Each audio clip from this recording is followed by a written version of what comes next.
हमारे जाने माने नेता जो हैं उपाध्यक्ष श्री नरेश चौहान जी उपलब्ध हैं, हाजिर हो गए आपके बीच में प्रेस कॉन्फ्रेंस के माध्यम से। उनके साथ रहते हैं हमारे स्पोक्स पर्सन पार्टी के श्री जी तोमर जी, हमारे भाई बलदेव ठाकुर जी जो हमारे पार्टी के सदस्य हैं, सेक्रेटरी एफपीसीसी, वो भी हमारे बीच में यहाँ मौजूद है। आप सबसे इजाजत लेके मैं देश वासी को आग्रह करूँगा कि आज के जो भी बिंदु है प्रेस कॉन्फ्रेंस उन पे अपना वक्तव्य रखें। धन्यवाद।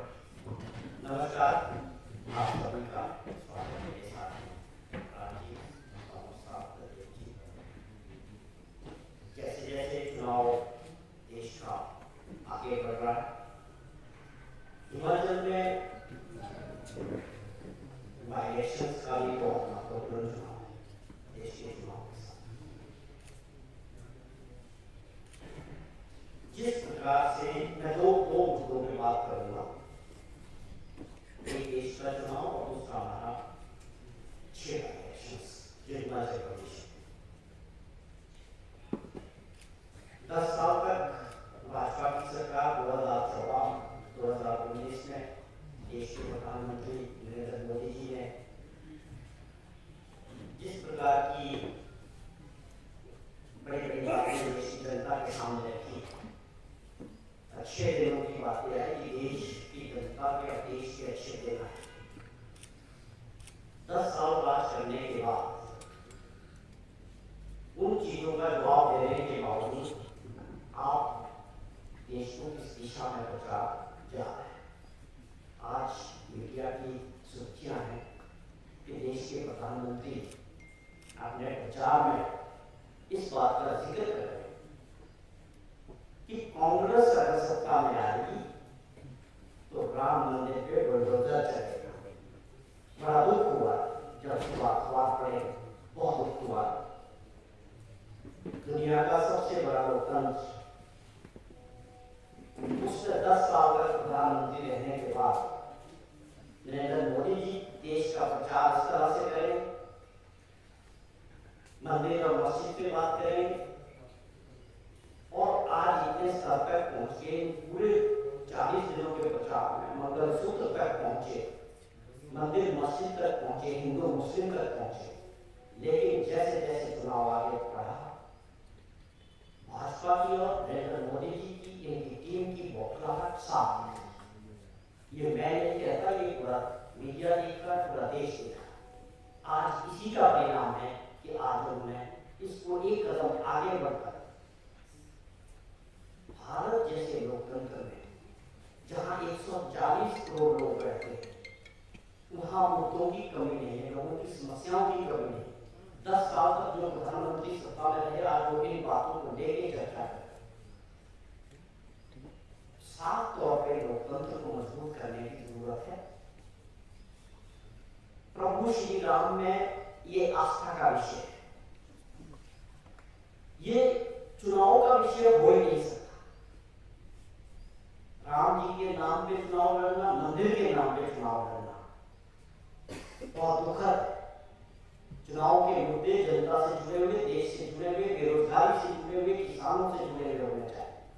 10 साल का कार्यकाल अपना बताना, अपने वोट का देश की जनता को बताने का समय है। इससे साफ जाहिर है कि देश के अंदर देश की जनता बदलाव की तरफ जाए। और मैं समझता हूं कि लोकतंत्र को मजबूत करने के लिए ये बड़ा सही समय है। 10 साल के बाद अगर आप बदलाव करें, उससे एक चीज तो निश्चित है कि लोकतंत्र मजबूत होगा।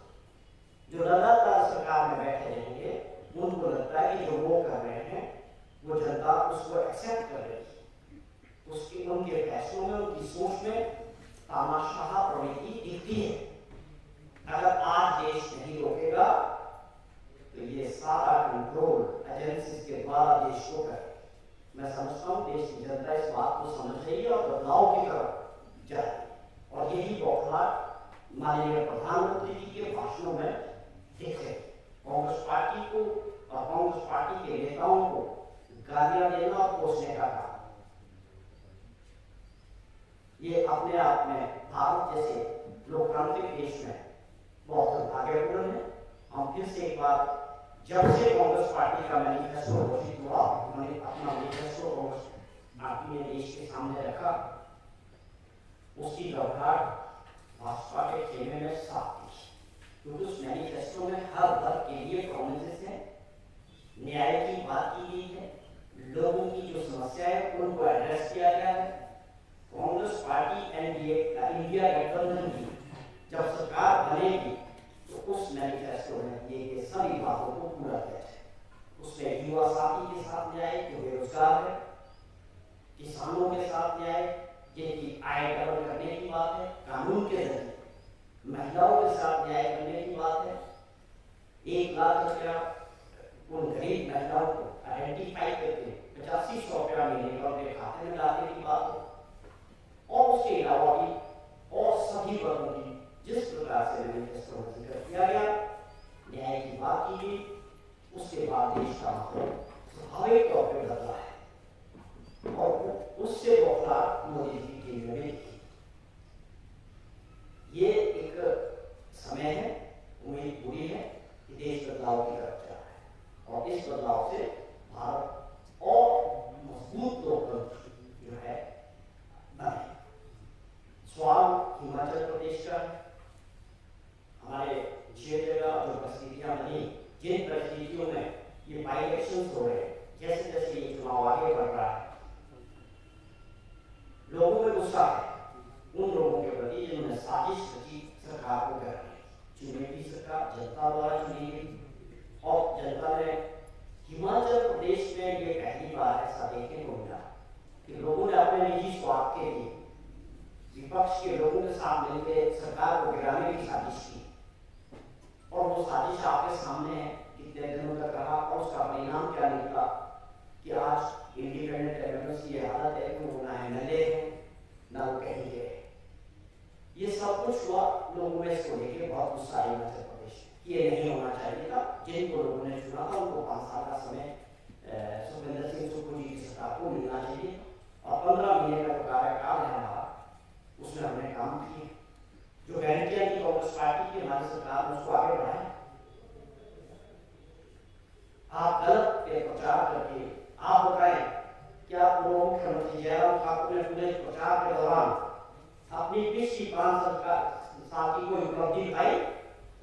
क्या उन्हें ये हिम्मत है बता सकते हैं कि जब वो 5 साल तक सरकार में रहे और 4 उपलब्धियां बता पा रहे लोगों?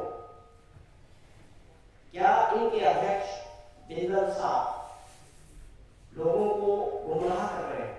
क्या वो एक प्रश्न का जवाब बता पाते कि आपको किन परिस्थितियों में निकाला गया, पार्टी अध्यक्ष से आपने क्यों छोड़ा? सिर्फ